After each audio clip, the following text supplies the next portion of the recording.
Welcome to The Complete Teacher, 101 meaningful, bite-sized professional development lessons, each coming with thought-provoking titles, relevant, inspiring quotes, helpful text with anecdotes, data, and wisdom, and action steps. Lesson 80, Grading 101, What No One Teaches in Teacher School.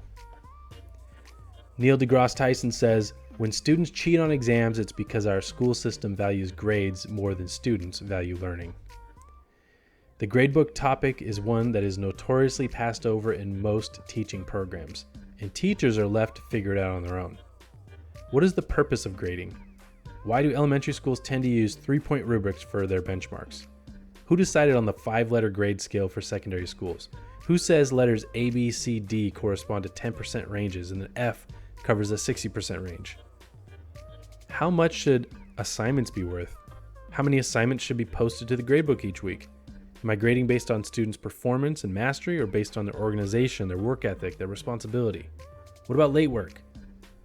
Here are a few thoughts on approaches to grading that are reasonable, practical, and measure mastery.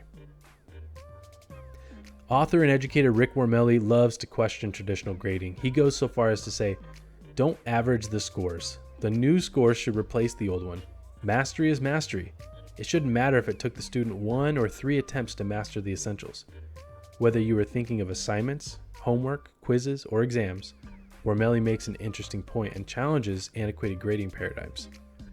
Does it matter how many times they attempt to jump over the bar if they get to a place of understanding in the end? Isn't that the point of teaching and learning? Of course, a common counter-argument to this philosophy is that students can game the system. If they intentionally fail or don't try the first time in order to get exposure to the test content, then they plan to ace it on the second time around. This puts the onus on the teacher to create alternative tests, input and re-input different scores into the gradebook, and spend more time grading student work.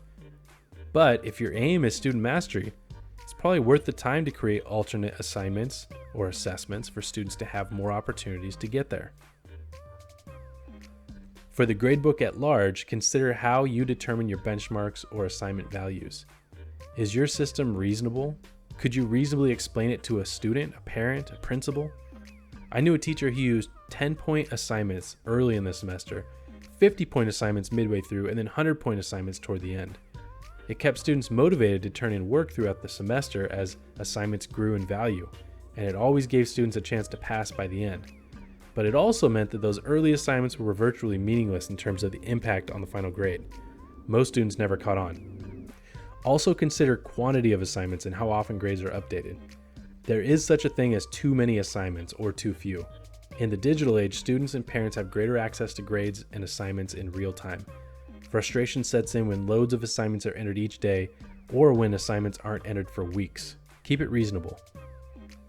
The point here is that it may be tricky to find the right balance. If you weight a gradebook too heavily toward assignments, then students who struggle with tests or demonstrating mastery will see their grades suffer, even if they do all the homework and classwork. If you weight a gradebook too heavily toward classwork and homework, students who master content and ace tests could fail your class. Action steps. Ultimately, we all must make decisions about grading. Ask yourself this series of questions. As always, remember to work with your teams, colleagues, administrators as you begin to answer these questions or establish and collaborate your gradebook policies. Does your grading policy place value on work ethic or mastery? Is it fair to students who struggle? Are you entering too many assignments or too few? Are your policies reasonable? Need a copy of all the Complete Teacher lessons on slides? Looking for an e-reader or physical copy of the Complete Teacher? Want to browse thousands of other top-rated engaging resources? Check out the links below.